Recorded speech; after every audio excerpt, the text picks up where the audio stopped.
You know, they say that money can save you a lot of troubles, but sometimes it can just add a lot of headaches and pain. And that's what's going on right now with the billionaire founder of Tesla in a world of hurt, and his stock in a world of even more hurt, and it's going from bad to worse, and he can't get out of his own way.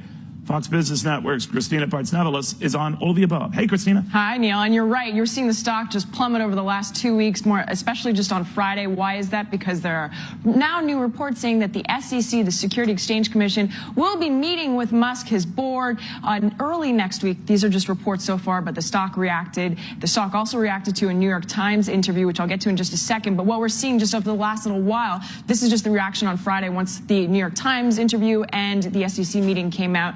But why would the SEC be looking into Elon Musk and his company? There's two reasons. The first one is exploring whether Tesla misled employees and the public regarding the Model 3 battery, as well if he misled investors with his tweets, possibly with market manipulation, causing people to buy into the stock at an artificially high price, or trying to get those short sellers when we saw the stock just jump right after he said that he was taking the company private at $420 US and he had funding secured, which still has not been clarified. Musk, though, gave a 1-hour interview to the New York Times. He said he oscillated between laughter and tears, and it was the most excruciating year of his life. He was sleeping on the factory floor, working 120 hours during the week, and he was questioned, will you step down as CEO? Maybe you have a little bit too much on your plate. He responded by saying, if you have anyone who could do a better job, please let me know. They can have the job. Is there someone who could do the job better? They can have the reins right now. So a very confident tweet coming from Musk, who's facing lawsuits from shareholders. You have a whistleblower who's also saying that the batteries in certain Model 3s were defaulted or broken and yet still put into the car. So this is an ongoing situation with Elon Musk and the SEC. And yet he says he doesn't regret the tweet, which, by the way, has nothing to do with marijuana. There's no pot reference there. And he is not stepping down as CEO. So dealing with lots and lots of problems and possibly tons of fines. Neil? Yeah, but when he's tempting fate, right, to say if you can find someone better, that's an engraved invitation a lot of times. It's a very, very confident statement from a very confident man. Yeah. All right. Thank you. Great reporting as always, Christina. Appreciate it. In the meantime, what to make of all of that, the tweets, the trouble, whether this company can survive with or without him. He's so associated with it, as Christina pointed out. You got to wonder. John Layfield back with us, Kat Dent, Heath Herzog, and Jonas Max Ferris. Jonas, end with you, begin with you. Let's just get the next lead that they can find someone to replace him. Will the company be the same in that event? There's no one to replace Elon Musk because nobody could drive the stock price as high as he has over the last few years. I'm not talking about the tweet specifically, just in general. The guy's a genius. He's a crazy genius, which we have to all watch out for. That's what I say about Layfield. You know, I don't buy the no the pot crazy thing. part. Yeah. Let me tell you something. If anybody did a 420 pot reference, it's the guy who put 11 on the volume with the Tesla from the Spinal Tap reference. So let's just get that out there. I'm not going to bang the guy for it. Very good. Anyway, he needs to come down from the Ambien or whatever. Anyway, look, this situation with the tweet, I don't know if he was kind of kidding around. I don't know if he was trying to get the convertible bonds to convert to get more money, because there is a serious cash burn issue here. It's a tough business to get profitable, and alternative energy is not easy economics. That's why Uber drivers don't drive hybrid cars usually. I hope he doesn't get in a lot of trouble, because a lot of people would get in trouble. He's not a crook, so I think the SEC will take that into consideration, obviously. But this smells of stock manipulation. Even though he doesn't personally try to sell shares into it like some fraudster, he does need to keep the stock high to keep the cash flow going to this company. Maybe he didn't talk to a lawyer first, but maybe he had a deal with Saudis or Chinese or some of his billionaire friends. It's all going to come out. We know it's all going to come out. I just wonder, is he so ubiquitous with the name and the company? Not in electric cars, because everyone seems to have them these days. But theirs are unique. Theirs are with all the panache and the style he's associated with. Well, I'm a shareholder of Tesla, so as a shareholder, yeah, I think I have to agree with you. The man is a genius. I mean, you as an investor, you want to believe that he's going to be able to helm this company and spread his genius around to everything that he's doing. But this isn't a new thing for him. On April 1st, he sent out a tweet saying that Tesla went bankrupt as an April Fool's joke. Bankrupt. So, right. Bankrupt. Okay. Let's be clear. Okay, Yeah. But But it a sent the stock little down odd, 7%. a little odd, right? Yeah. So if he's going to get in trouble for this, then why can't he get in trouble for that? But, you know, the SEC has got to be careful, right? I mean, because they can't give them any special treatment. But, of course, the fear is it's a special company. It's an American iconic name. A lot of jobs, a lot of lives in the balance here. Yeah, and I think the SEC is going to take that into account. This looks like a very straight 10b-5 violation. This is a straight That's rule. what I thought, 10b-5. What is 10b-5? It's about fraud, and it's about the secured funding what that he said he had. The standard for that is not verbal. I mean, and naivety of the law is no excuse for not crossing that threshold of having that. What if the Saudis would have run and confirmed that? Yeah, we told them that. It's still going to be a violation because you have to have at least a term sheet. According to the SEC, you have to have at least a term sheet. Has to be initialed. There has to be something more than a verbal agreement. When he walked out of that meeting on July 31st and he said, "I thought I had a verbal agreement," that is not enough to meet the standard. In past historical references, what the SEC has done, the SEC looks to probably give him a slap on the wrist and a fine. You know what's the irony here, Kat? Brought down by a tweet on this technology that makes just musing about whatever's going on in the day easy to do. It comes back to bite you. Yeah, I feel like if you're that rich, though, you probably aren't worried too much about your tweets. You probably get real confident. I'm pretty confident, and I don't even have a lot of money. I am confident enough to tweet some pretty ridiculous stuff as it is. So I can't imagine being that rich and that powerful and not wanting to just every now and then, oh, I have all these followers. Wouldn't it be funny if I said this? It's kind of a tempting thing. But he doesn't strike me as like, you know, a crook or like an Ivan Boesky type. It's no unspoken thought, no unspoken tweet. He's doing what he wants to do. I mean, right. he has, I mean, do I dare say privilege to be able to go ahead and go on Twitter and say whatever he wants and get a slap on the wrist if he says something off that sends the markets. Do you think he knew ahead of time, to John's point, that this could come back to bite him? I don't think so. I don't think, I doubt he consulted attorneys. I doubt that he, talked to anyone on his team. I think he just he even said in the New York Times piece that he wanted to be more transparent. But at what point does this transparency really cause issues? And some people really enjoy it and they want to see that from a CEO. I personally think that he should just, zipit.com. Though, Jonathan, I was thinking, did he Let's get these references. Did he set himself up, though, because he went after analysts? Remember the conference call where he was ridiculing these analysts who were questioning? The boneheads. Right. And then it comes back to bite you. Let me tell you something. They are boneheads, but I will say you can't. He actually says that the hedge fund guys are smart who short him, but he hates them. You can't. Look, this guy, he's John DeLorean with an unlimited bank book. Like, he's had access to Wall Street. That's what let him run a company at a loss this long. That goes for a lot of startups, Uber and everything. There's a lot of venture capital. You can't take all that money to run a crazy, brilliant idea that's going to lose money for 10 years or more and then get mad at them where the money came from. This money comes from boneheads. I mean, some of the tech guys aren't boneheads, but Wall Street, the Goldman, all these companies that are keeping the convertible bond buyers, they are why he can do these crazy things for so long. So you can't be that. Well, but if he didn't have something to back it up, and Kat, say what you will of this technology, I know it's ubiquitous now. Everyone seems to have an electric car. I guess Volvo was going to go all electric within a few years. But he gave it and gives it panache and style like Apple did with Steve Jobs. So you could make an argument that there's something to back that up. The question that I have is, much like people asked about Steve Jobs when he was forced out of the company, he returned triumphantly, of course. But can this company continue to do its thing without him?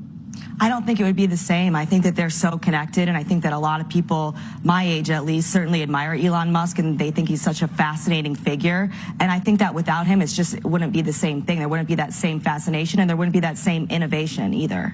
Well, does the company survive potentially without him? Yeah, sure. I mean, Apple survived without Steve Jobs.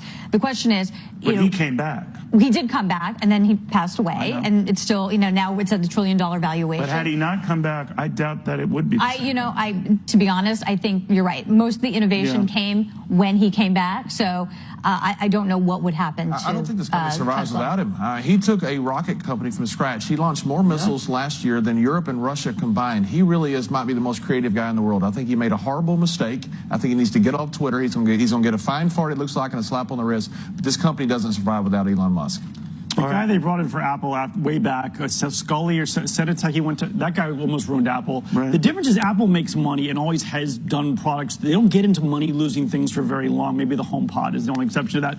And Tesla loses a lot of money and needs to keep They need him in there, because they don't have a product that makes money, so you need him to pump the company and keep it. I don't want to use the word pump because that's what he's in trouble for right now. But at the end of the day, it needs someone like him to keep the excitement level, people buying these cars. He's the face man of the company. But Jonas, they're great at batteries and they're great at solar panels. The only thing he has not been able to do is produce cars, which is a really old school technology. Yeah. He's trying to bring the new world, it just hasn't worked yet. And he's developed one of the best cars of all time. He just can't mass produce it. Yeah, that's the trouble. To mass produce what is a niche but very appealing product. All right, we'll see what happens. In the meantime, seeing what happens when it comes to China. Forget about whether they try to economically target us and then screw us. Now signs that militarily they are going after us. We'll explain after this. It's easy to think that all money managers are pretty much... You know, we're so focused on trade wars these days that we miss the possibility of actual war these days, especially when it comes to China. Again, the tit for tat on what goods come into this country at what price, notwithstanding. The fact of the matter is we're told that the Chinese are already targeting a number of U.S. sites for the just-in-case scenario of war. Wouldn't be the first superpower to look at doing that, but the fact that it's moving so fast did get people noticing. Among them, retired four-star General, Fox News senior strategic analyst Jack Keane. General, always good to see you. What do you make of this, and where are they building up their oomph here? Well, first of all, China's goals are very clear. We used to wonder, where is China going? Are they just going to stay closeted on becoming part of the international marketplace and opening up their economy, or they have designs outside mainland China? Now it's clear. In writing, what they want to do is dominate and control the Asia Pacific and isolate the United States. And also, in 20 years, President Xi has said this, want to surpass the United States as the preeminent global power in the world today. To do that, they have to build up their military. They are conducting the most rapid buildup of a military of any country in the world, to include what we are doing right now with the Trump defense buildup. And why are they doing that? Because the United States in the Asia-Pacific region has been a dominant military power for years. They want to at least have parity with us, because that will give them leverage over all of our allies in the region. They don't have any allies in the region except Laos and Cambodia and North Korea. So all the rest of those countries out there are allied with us.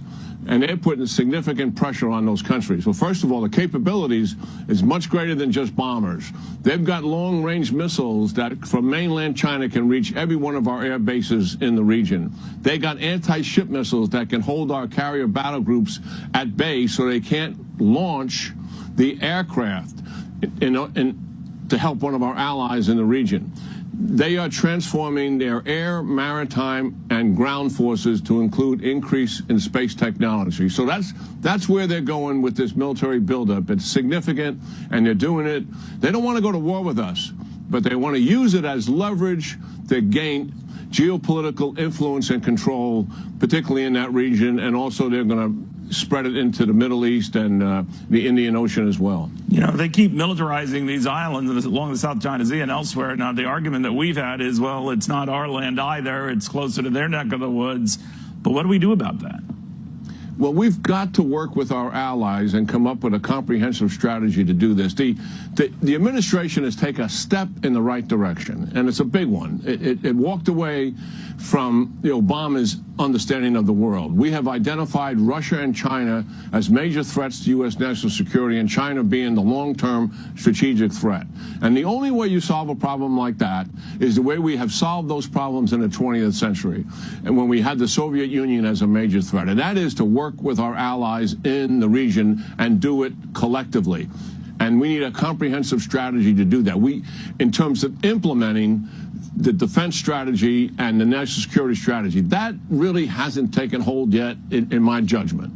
I've just come back from Southeast Asia, and I'll flat tell you that these are our allies in the region, and they are very concerned that China is really outpacing us in the region. And you mentioned it in the introduction, economic warfare.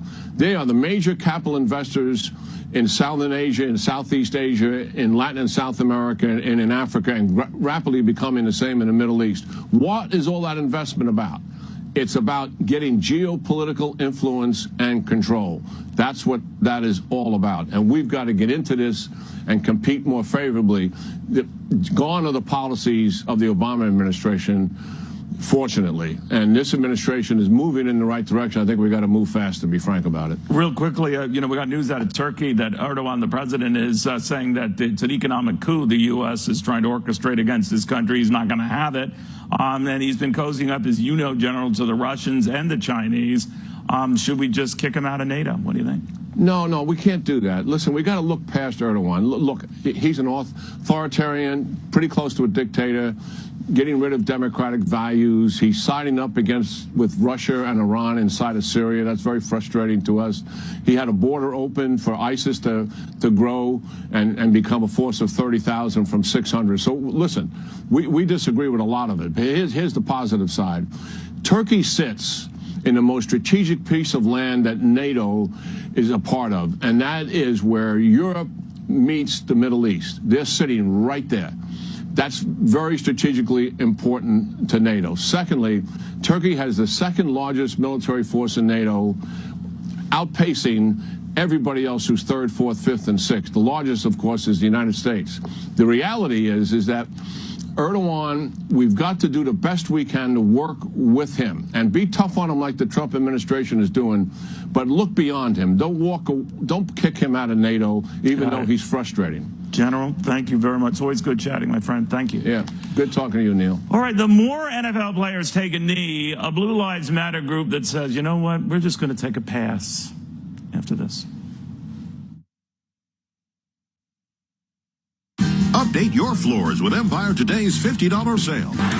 Welcome back, everyone. 22 minutes after the hour. A couple of Miami Dolphins players protesting during last night's national anthem. It's a scene that's been kind of playing out throughout the preseason. We don't know what will happen when the professional season kicks off in full gear in a couple of weeks here. But there is an interesting development here that the Blue Lives Matter group has turned down a partnership offer from, for example, the New York Jets this season. The founder of Blue Lives Matter, Joseph Beatrice, joins us right now.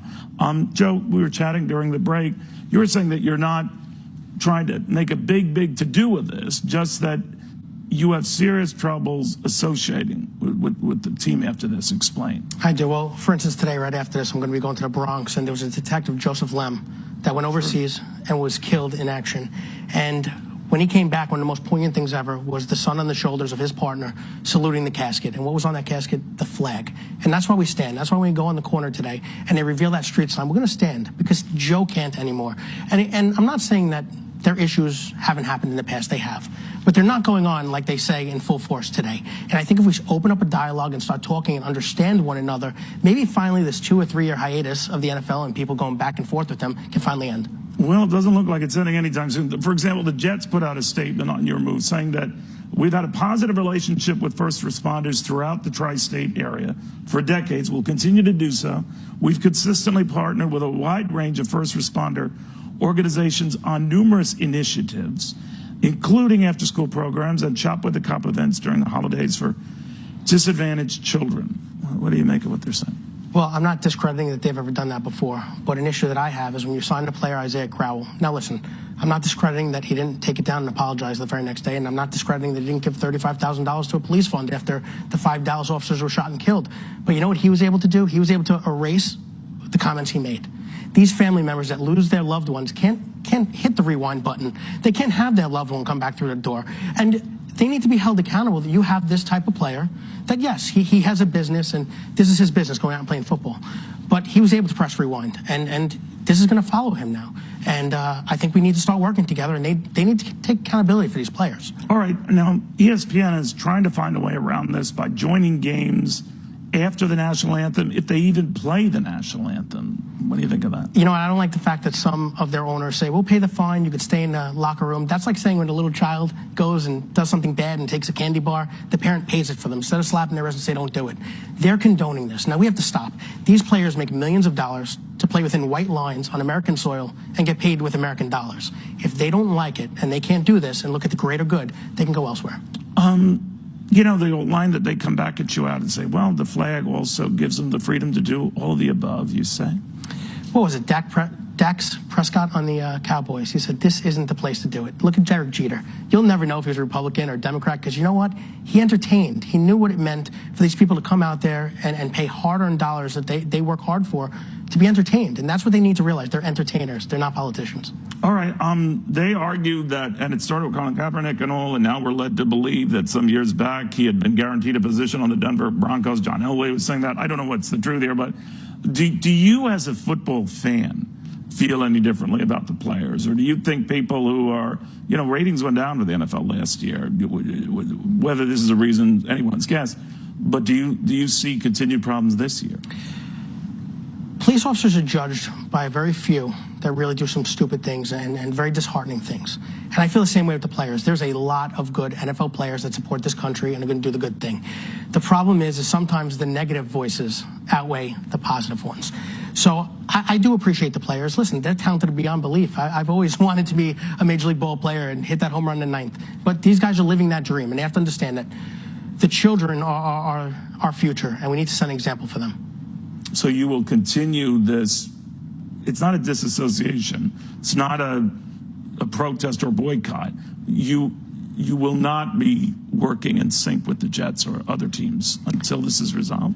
Correct. And somebody always has to be the catalyst and do something good, whether it's Martin Luther King Jr. or John Lennon. And sometimes you need to be the voice. And there's a lot of officers all over the nation that reach out to me and just say thank you. People that aren't even officers, widows. There's one of the Dallas 5 officers killed. The mother reaches out to me and she says, Joe, thank you.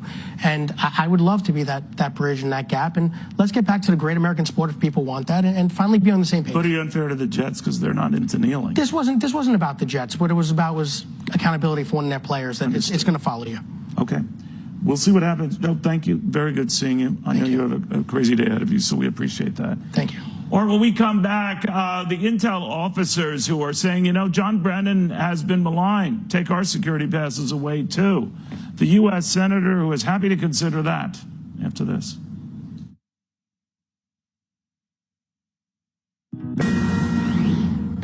A security clearance is a privilege, and I think John Brennan was abusing that privilege.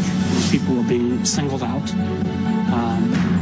to have either their clearances revoked or in the process of being revoked. To me, smacks of Nixonian-type practices. You shouldn't be politicizing the process by which clearances are either granted or withdrawn.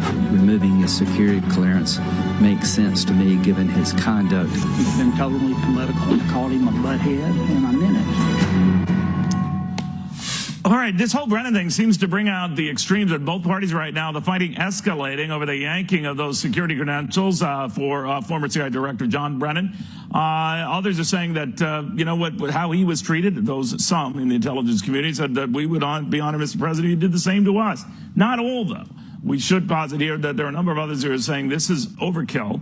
And if the president is to be criticized for being petty, then what about the comments Mr. Brennan has been making and others since?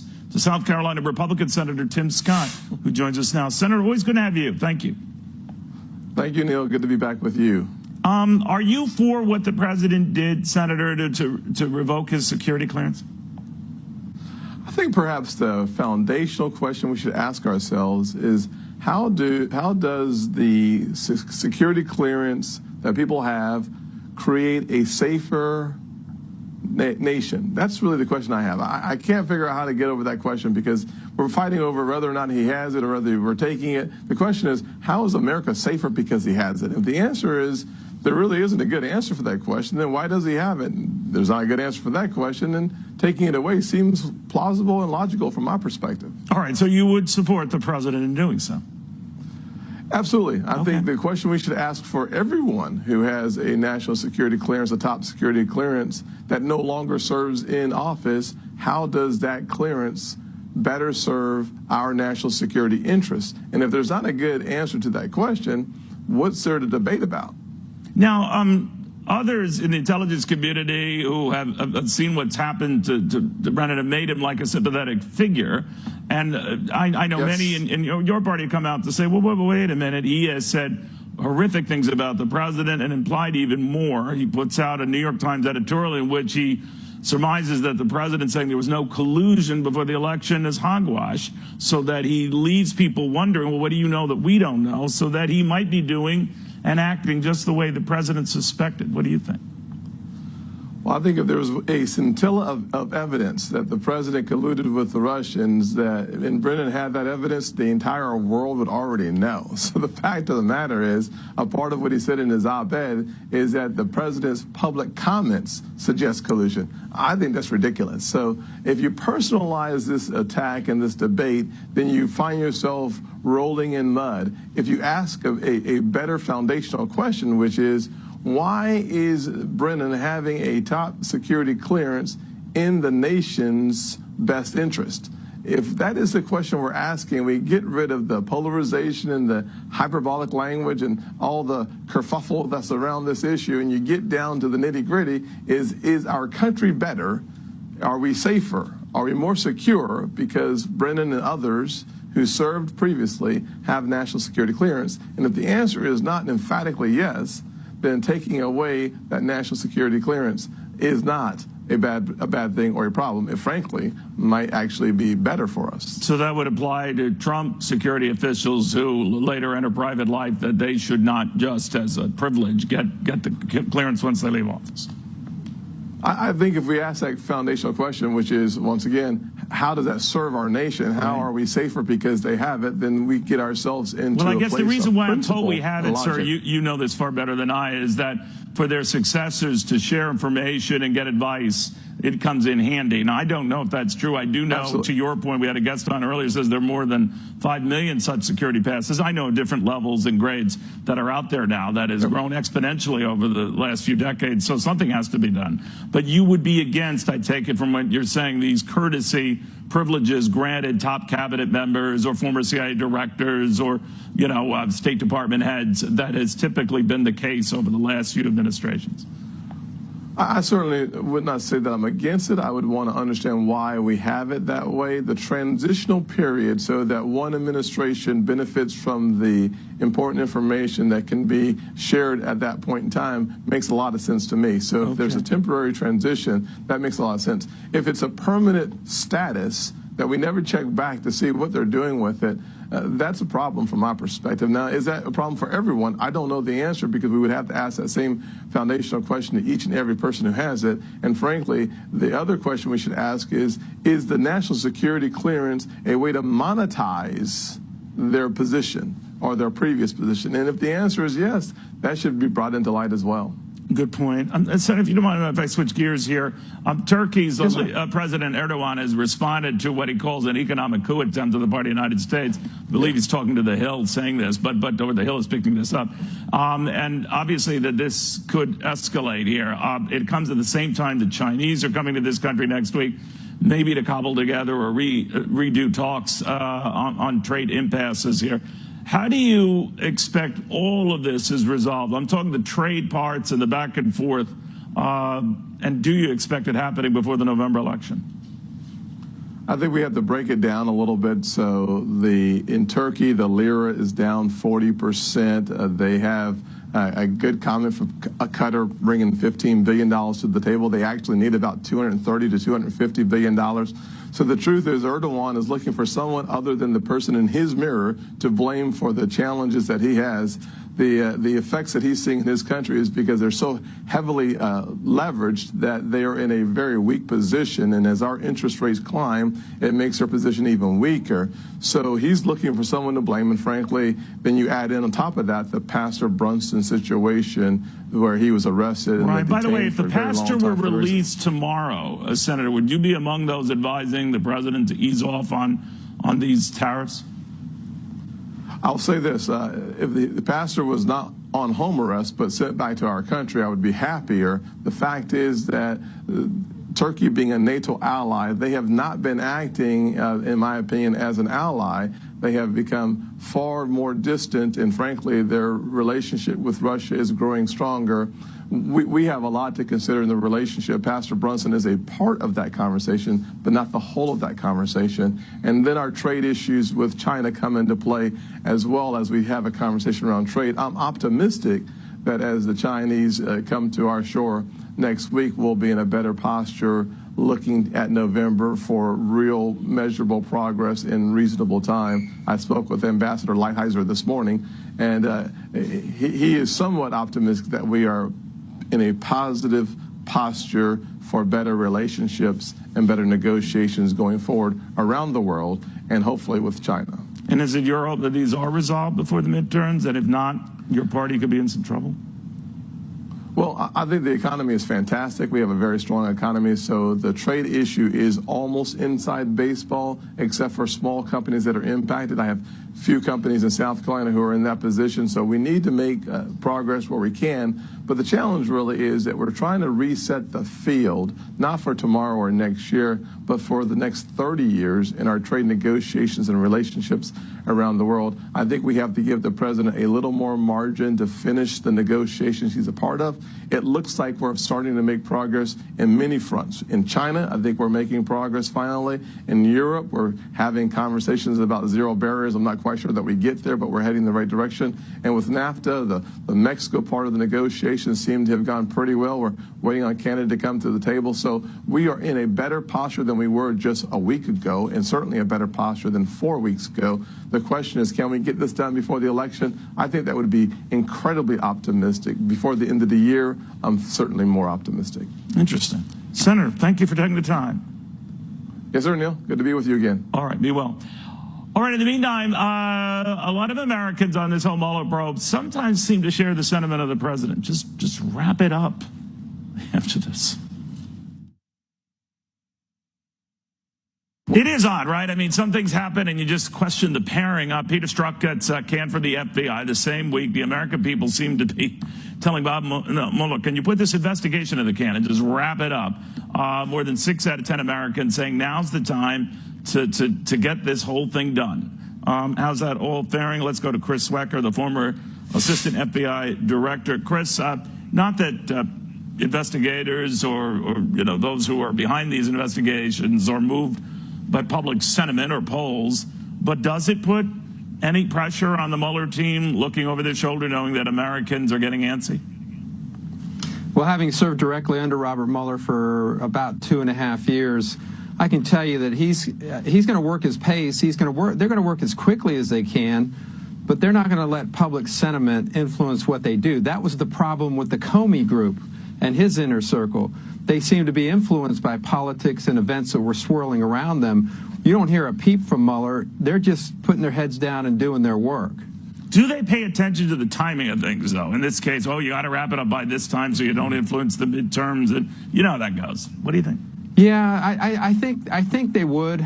I think with the midterms coming up, I really think the special counsel is going to look at it one of two ways. You do something before the election, then you're influencing in some way. I suspect he'll wait till after. If there's something dramatic that's going to happen, I suspect he'll wait till after the elections to make sure that nothing that he does has any influence over the midterms. I know it's a little legal apples and oranges, but if you'll indulge me, as we wait to hear what this jury is going to do about Paul Manafort, the president's former campaign manager, albeit briefly, there are some issues in that could tie into Mueller. That is, the business relationships and the like. Will you scrutinize anything from that decision as far as its potential impact on the Mueller investigation, or do you suspect the Mueller folks will? Well, obviously the special counsel believes that Manafort has key information. That's why they're leaning on him so hard. That's why there's 2 indictments in 2 different federal districts. They really would like to have his cooperation, and they would like to have it because he is the key central person with respect to Russians. He had alleged Russian operative working very closely with him. He was in the debt of Oleg Deripaska, one of the oligarchs who was very close to Putin, and offered to give him special briefings as he was the campaign chairman for the president-elect, President Trump. So there's smoke there. And I'm not saying that the president was involved in collusion, shall we say, but I will say that if anyone inside the campaign had discussions about sanctions relief in exchange for dirt, then you're getting awful close. All right, and not only sanctions relief for potential dirt, as you point out, which you don't know, but collusion itself, or talking to Russians wouldn't be the problem. Extracting deals or concessions from one or the other all of a sudden does make a worry, right? Right. And it may be that people on the Trump team were incredibly naive. They wouldn't be the first. Right. President Bush, President Obama, seems like every president has been naive towards the Russians. Putin is out to get us. Make no mistake about it. He wants to take us down. Yeah, and one president, even president-elect, learns that after another. Chris Wecker, thank you so much. Thank you.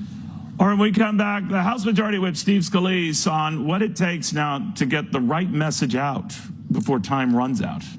Stick around. When you bundle your... It's funny, you know, you show these candidates on the Democrat side and they repudiate Pelosi, and then they turn right around and they parrot Pelosi on the policies. All right, that was Republican Steve Scalise talking about now the almost 50-strong Democrats who are entertaining House races of their own and want to make it to Washington, but don't want to be part of, you know, a Democratic majority, they hope, that will include Nancy Pelosi as their speaker. In other words, they don't want her leading the wave here. Let's get the read from Alexander Smith. We got Jonas Max Ferris and Kathy Aru. Kathy, what's interesting in it is, and I've seen this borne out again and again with many of these Democratic candidates who tell me they want to go there, they don't want her to lead them, but they by and large support what she has espoused, that is nixing the tax cuts and doing a lot of the other stuff that she wants. She's not radical. She's not rogue. She's not all the way to the left. I mean, she speaks for the Democratic Party when she speaks. She's always gone. Well, she is all the way to the left. I mean, the question is, do they want her leading that charge? Well, they say no, but they support her causes. They've always supported her. There's 55 that I think that say they don't want her as speaker. But then again, they turn around, and the only thing they can say is, we need new leadership. They can't say one thing against her policy, just we need new leadership. It's like we want a new car, we want the new car smell. But that's it? I mean, there's nothing wrong with our car? All right, it's a valid point. Alexander, they also might want to just try to be taking away an argument from the Republicans, right? That they've made Nancy Pelosi the story. They don't want her to be the story. And I don't think voters should buy it. It's not just on a policy level that these candidates would be supporting the policies of Nancy Pelosi. It's really that they might be actually in support of Nancy Pelosi, but just sort of saying that for the election. We see this because Nancy Pelosi herself said candidates are going to say what they have to say to get elected.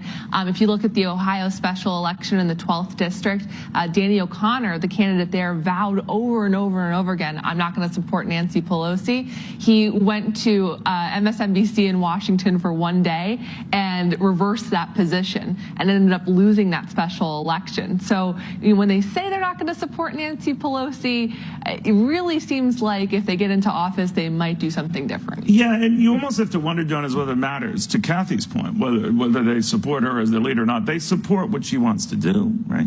Yeah, this woman is not like far left of the party, and I mean, she's from San Francisco, and I think what really happens is nobody good wants the job because it is a job where you become the punching bag for a hated group, which is Congress, and you have to keep churning this group around. Right. No one becomes president from this job unless a lot of people die. I mean, basically, Boehner was you're really good at it's a job to absorb the hate, and you have to be an operator. Boehner was a nice guy. He was a good, but his brain got ruined by the job. Right to Paul Ryan's brand is getting destroyed by this job. There's probably good people in the party who don't want this job ahead of her because. But I'm not even worried about the job. I'm saying, I guess what I'm saying is it's very clear they all share the same views. You can argue whether left is center, extreme left. I mean, but Kathy, is it fair to say they take over the House, they're going to try to just disembowel the tax package? It's a fairly given, right? Yeah, but whatever happens, Pelosi's going to be with the party, so it doesn't. No, I understand that. I'm not even here to say whether she is or not, but that the goal will be let's junk this tax package, and that might, in fact, and that's what the people would want. Well, but I'm just saying that. Why don't they just say that? Because they're afraid to say it. Right, well, they're saying whatever it takes, and that's what Nancy Pelosi actually said. Well, see, I don't care what you say about me. I don't care what I don't care what you say, get elected. That's what she actually said. Well, and that's what they're doing, to Alexander, to your point. If every one of them came out and said, you know what, I'm going to junk this whole thing. But when I hold their feet to the fire and ask about, as I did earlier on, do you think it's chump change, the $1,000 that some of these individuals got from companies that got taxed like crumbs and all? And they said, well, no, it's not. But we'd have to redo this, make it, rejigger it to make it more advantageous to the middle class, lower class. But to a man or woman, the ones I've talked to, they're very careful around that because they don't want that to get out. Yeah, absolutely. I mean, I think that, Nancy Pelosi has made it clear that if Democrats take back the House, the tax cut is the first thing on the chopping block. And I agree with you that when when most voters saw their paychecks increase this year, when they've seen the bonuses that are being given out by these companies, that's something that they see real value in. And to see Nancy Pelosi and other Democrats devalue that, I think, is a huge liability for them. But I'm going to push back on something that there's no other person in the Democratic Party who wants this job. We've actually seen that there are a couple Democrats who have wanted this job. Someone like Tim Ryan from Ohio, who's definitely more representative of where the country is right now. And he tried for it before. He tried for it before, and the Democratic establishment has effectively neutered his voice. He's been pushed out by Nancy Pelosi and the powers that be. All right. Well, whoever the new powers that be would be, they'd have to be younger, right? I mean, if you want to go, Susan Delbaney from Washington, is a tech savvy, made her own money, not a career politician, was in Microsoft. That's the kind of person who should do, but that's the kind of person who has a bigger career maybe ahead of her than getting ruined by this job. As far as, you say the first thing is the taxes. Of course, the first chop of the tax cuts is going to be whoever has the job. It's what the second chop is going to be. And if like a Bernie Sanders type was in there, then all of a sudden it's like, let's privatize industry. Nancy's not that, she's not that socialist. She's not going to go in that direction and ruin the party. So be careful what you wish for. But also, it doesn't have to be a younger person. I don't think Pelosi's age really is a question, because look at the burn, feeling the burn. The millennials felt the burn. They liked Bernie Sanders, and he wasn't a millennial. Hey, so I don't think... You're talking the wrong guy. I think 60 is the new 59. Yeah, right. I'm with you. Now you got to go younger. Yeah, that's fine. All right, we'll have a lot more on this, all of this, I promise, wrapped up in just a few seconds.